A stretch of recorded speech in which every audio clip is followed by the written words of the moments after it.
معزز سامعین گرامی قدر، قبل اس کے کہ اس باب کی ڈیٹیل میں جایا جائے، میں نے آپ کے سامنے قرآن پاک کی ایک آیت جمعے کے آخر میں رکھی تھی، وَنُنَزِّلُ مِنَ الْقُرْآنِ مَا هُوَ شِفَاءٌ وَرَحْمَةٌ لِّلْمُؤْمِنِينَ۔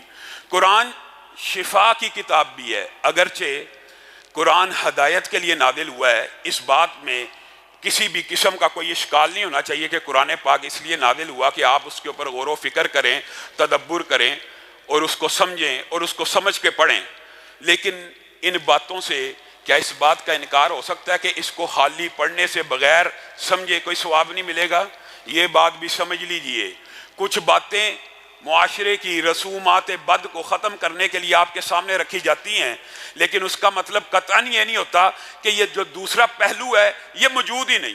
جیسے ہمارے بعض ساتھیوں نے کلی طور پہ ہی کہہ دیا کہ قرآن پاک معاذ اللہ اگر 14 علوم حاصل کیے بغیر پڑھو گے، کسی استاد کے بغیر پڑھو گے، ترجمہ نہ پڑھنا، 14 علوم آئیں گے پھر پڑھنا، اس کے بغیر نہ کھولنا، نہیں تو گمراہ ہو جاؤ گے۔ یہ کہنا بھی ایک بہت بڑی گمراہی ہے۔ یہ ہدی للمتقین ہی نہیں ہے، ہدی للناس بھی ہے۔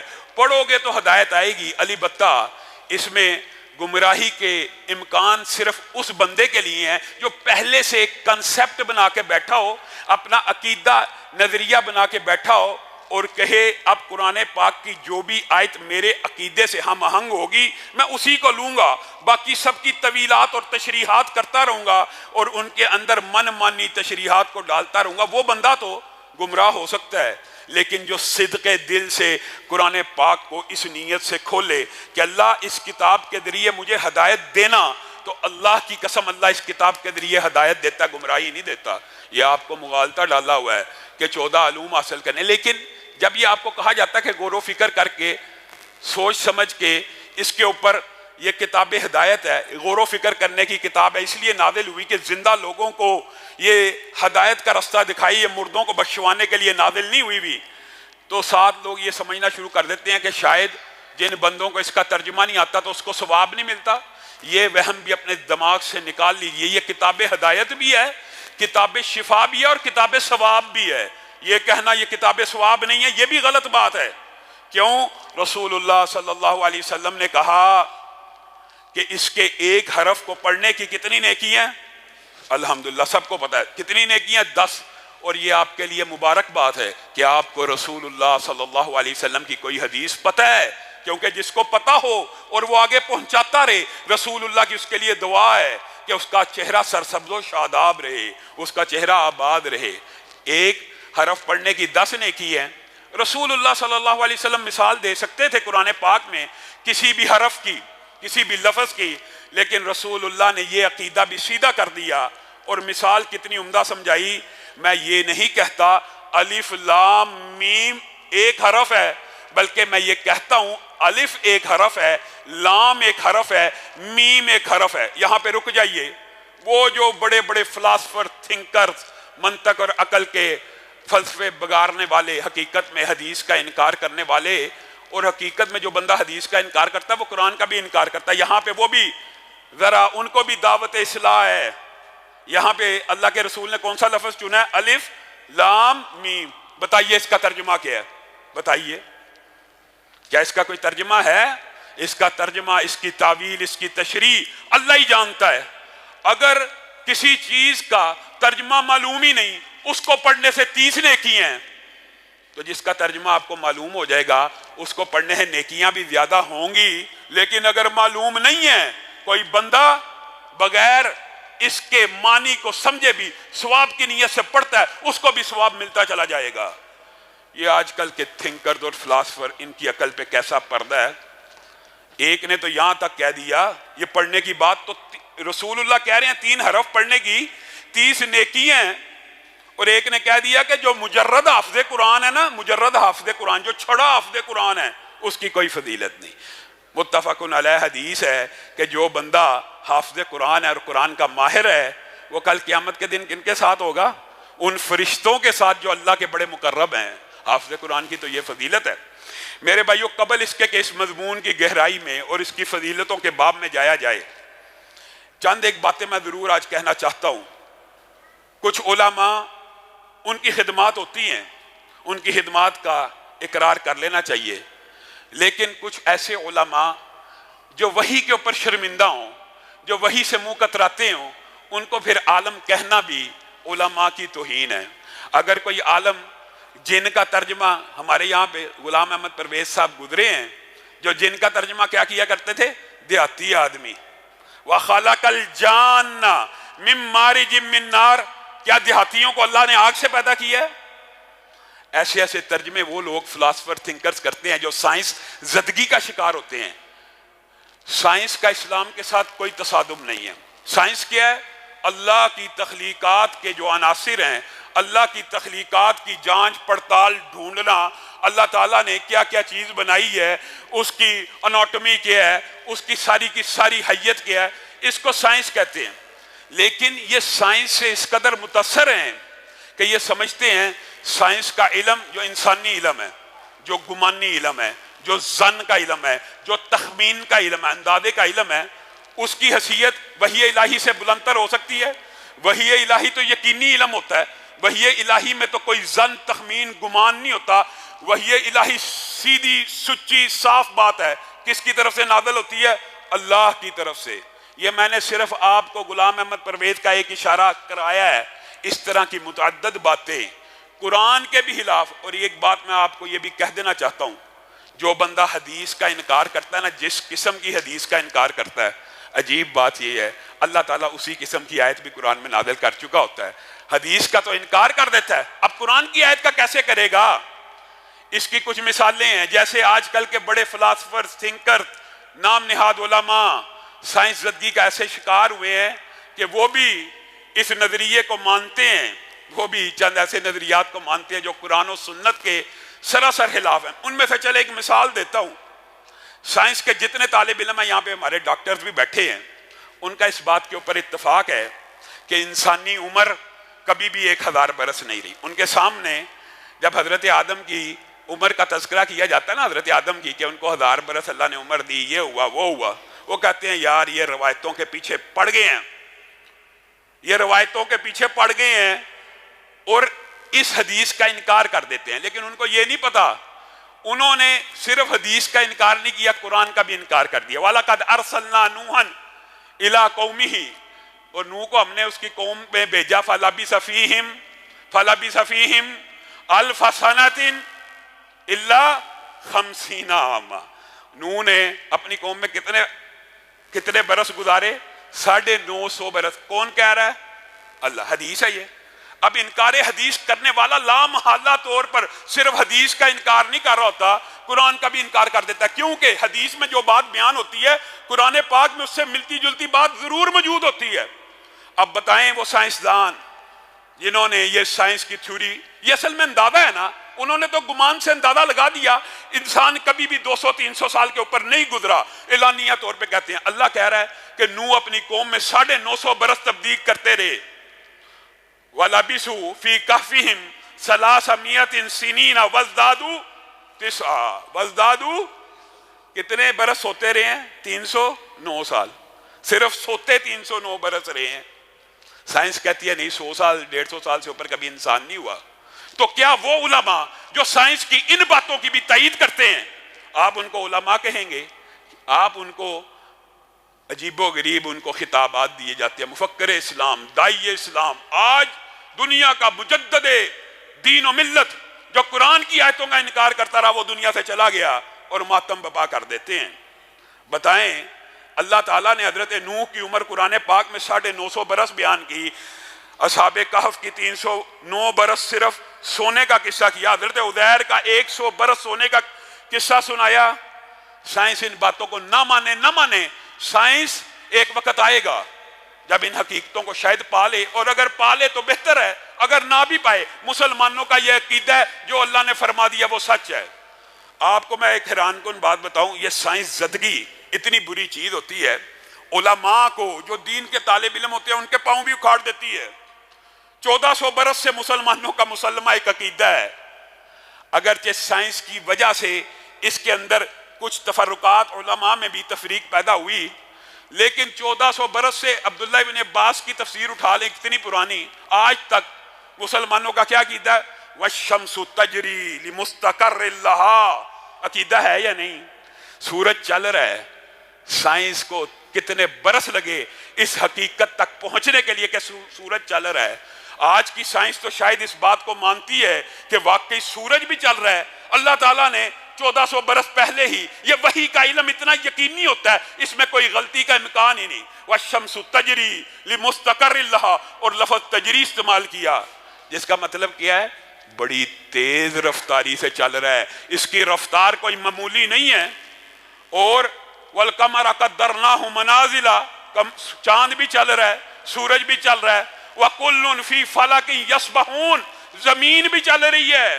بعض لوگ جب سائنس اس نتیجے پہ پہنچی کہ سورج جو ہے وہ ساقط ہے، علماء نے بھی پینترا بدل دیا، جی سورج ساقط ہے، جی زمین، کبھی سائنس نے کچھ کہا کبھی کچھ کہا، جو سائنس کہتی رہی علماء نے اس کے مطابق، اس دور کے سائنس زدگی کے شکار علماء نے وہی تشریح کرنا شروع کر دی۔ جبکہ قرآن پاک اگرچہ یہ بات بھی درست ہے کہ سائنس کی کتاب نہیں ہے، لیکن سائنس کی جو حقیقت کلام اللہ میں موجود ہوگی، سائنسدان جتنی مرضی کوشش کرتے رہیں نہ اس کو جھٹلا سکتے ہیں، اگر جھٹلا بھی دیں تو ایک وقت آئے گا اس حقیقت کو پا لیں گے۔ وَكُلٌّ فِي فَلَكٍ يَسْبَحُونَ، اللہ کہہ رہے ہیں ہر مظاہر فطرت میں سے جتنی چیزیں، زمین، چاند، ستارے، آسمان، اللہ کہہ رہا ہے ہر کوئی اپنے مدار میں تیر رہا ہے۔ تیرنے کا ذکر کیوں ہے؟ یہاں پہ بھی رفتار کی وجہ سے ہے کہ بہت تیزی سے تیر رہا ہے، اور تمہیں اس رفتار کا اللہ تعالیٰ خود کہہ رہا ہے فَلَا أُقْسِمُ بِمَوَاقِعِ النُّجُومِ وَإِنَّهُ لَقَسَمٌ لَوْ تَعْلَمُونَ عَظِيمٌ۔ شاید آج کے دور کے لیے اللہ تعالیٰ نے یہ قسم کھائی ہو کہ تمہیں کیا پتا، میں قسم کھاتا ہوں، رب کہہ رہا ہے میں قسم کھاتا ہوں، ستارے کے غرق ہونے کی جگہ پہ، ستارے جہاں پہ اپنی لائف کو کھو دیتے ہیں، ستارے جہاں پہ ڈوب جاتے ہیں، ستارے جہاں پہ مر جاتے ہیں، میں رب اس جگہ کی قسم کھاتا ہوں، اور تمہیں کیا پتا یہ قسم کتنی بڑی کھا رہا ہوں۔ اللہ کہہ رہا ہے، اللہ نے اور کئی قسمیں کھائی ہیں، کبھی یہ لفظ ساتھ بولا کہ تمہیں کیا پتا میں کتنی بڑی قسم کھا رہا ہوں۔ اللہ تعالیٰ نے جب ستاروں کے غرق ہونے کی، بلیک ہولز کی، ان جگہوں کی قسم کھائی جہاں ستارے ڈوبتے ہیں، ساتھ میں یہ بھی کہہ دیا تمہیں کیا پتا یہ کتنی عظیم قسم ہے۔ اب سائنسدان جو مرضی کوشش کرتے رہیں، جھٹلاتے رہیں، ایک وقت آئے گا کہ سائنس مان جائے گی سورج بھی چل رہا ہے، چاند بھی چل رہا ہے، زمین بھی چل رہی ہے، ہر چیز اپنے مدار میں گھوم رہی ہے۔ اگر سائنس ابھی عارضی طور پر اس مقام پہ نہیں پہنچی تو آج کے علماء کا یہ کردار نہیں ہونا چاہیے کہ سائنس کے مطابق قرآن کی تشریح کرنا شروع کر دیں۔ قرآن کی ایک اپنی سائنس ہے، مسلمانوں کی ایک اپنی نظریہ اور سائنس ہے۔ مسلمان اس بات کے قائل ہیں انسان کی زندگی 1000 برس بھی تھی، 950 برس نوح کی قرآن میں موجود ہے، سینکڑوں برس زندہ رہتے رہے، اور صرف اسی پر بس نہیں، سائنس اور اسلام کا، قرآن کا سب سے بڑا تصادم تو یہاں پہ آج بھی موجود ہے۔ کیا؟ هل أتى على الإنسان حين من الدهر لم يكن شيئا مذكورا۔ سبحان اللہ، اللہ تعالیٰ نے بھی قدرت کی کرشمے جب بیان کیے، انسان کی تخلیق کو جب بیان کیا، سائنسدانوں کو بھی اللہ تعالیٰ نے ایک چیلنج دی ہے۔ اس آیت کے اوپر کبھی آپ غور کریں نا، اللہ تعالیٰ نے یہاں پہ یہ دعویٰ کیا ہے میں رب وہ ہوں جو عدم سے وجود بخشتا ہوں۔ آپ صرف اس ایک جملے کی گہرائی کو سمجھ لیں، آپ کو حقیقت سمجھ آ جائے گی۔ رب کون ہے؟ جو عدم سے وجود دیتا ہے، جو لا شیء سے شیء بناتا ہے، جو معدوم چیز سے وجود عطا کرتا ہے۔ اور سائنس کیا ہے؟ سائنس موجودات کی ترتیب کا نام ہے۔ سائنس نے آج تک عدم سے کوئی چیز وجود میں لائی ہے؟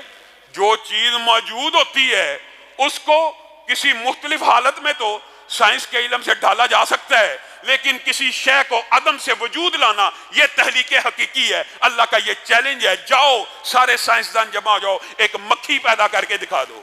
تم کہتے ہو ہم نے جہاز بنا لیا ہے، لوہا کس نے نازل کیا؟ یہ سارے اجزاء کس نے نازل کیے؟ موجودات کو ترتیب دینا، موجودات کو مرتب کرنا، یہ تم سمجھتے ہو تخلیق ہے؟ اللہ وہ ہے جو عدم سے کائنات کو، پوری دنیا کو تخلیق کرنے والا ہے۔ میرے بھائیو، ہمیں کس قسم کا مغالطہ لگ گیا، ہم سائنس زدگی کا ایسا شکار ہو گئے۔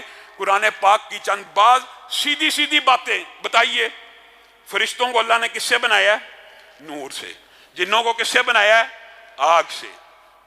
وَأَنَّا لَمَسْنَا السَّمَاءَ فَوَجَدْنَاهَا مُلِيَتْ حَرَسًا شَدِيدًا وَشُهْبًا وَأَنَّا كُنَّا نَقْعُدُ مِنْهَا مَقَاعِدَ لِلسَّمْعِ فمن یستمیل آنا یجد لہو شہابا رصدا۔ جن کہہ رہے ہیں ہماری رفتار اتنی تیز ہوا کرتی تھی ہم آسمانوں کے قریب جا کے بیٹھ جایا کرتے تھے اور وہاں سے خبریں اچکتے تھے۔ رسول اللہ صلی اللہ علیہ وسلم کی باسط ہوئی، یہ مولوی کہہ رہا ہے، یہ قرآن کے اندر ذکر ہے، اور قرآن کیا کہہ رہا ہے؟ ہم خبریں اچک لیا کرتے تھے، جنات کہہ رہے ہیں۔ لیکن آج عجیب معاملہ ہوا، اور یہ رسول اللہ صلی اللہ علیہ وسلم کی امت کے اوپر اللہ کا بہت بڑا احسان ہے۔ کیا معاملہ ہوا؟ جس دن سے رسول اللہ پیدا ہوئے اللہ تعالیٰ نے آسمان کے اوپر ایسے پہرے لگا دیے ہیں، اب جن کوئی بات اچکنے کی کوشش کرتا ہے اللہ تعالیٰ اس کے پیچھے شہاب ثاقب لگا دیتا ہے اور اس کو جلا کے راکھ کر دیتا ہے۔ اس سے پہلے یہ خبریں اچک لی جاتی تھی، لوگوں کو گمراہ کرنا آسان تھا، دعویٰ کیا جاتا تھا میں ولی اللہ ہوں، کلیم کرتا تھا وہ بندہ جس کی جنات سے دوستی ہوتی تھی، کاہن، بے ایمان، غلیظ، جادوگر، دعویٰ کیا کرتا تھا، وہ آسمان کی خبر لوگوں کے کان میں ڈال دیتا تھا، لوگ سمجھتے ہیں ولی اللہ ہے۔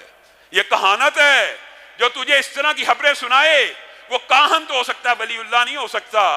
اور یہ بتائیے سائنس کو آج تک جنات کی حقیقت کا کوئی ادراک ہو سکا؟ نہیں ہو سکا۔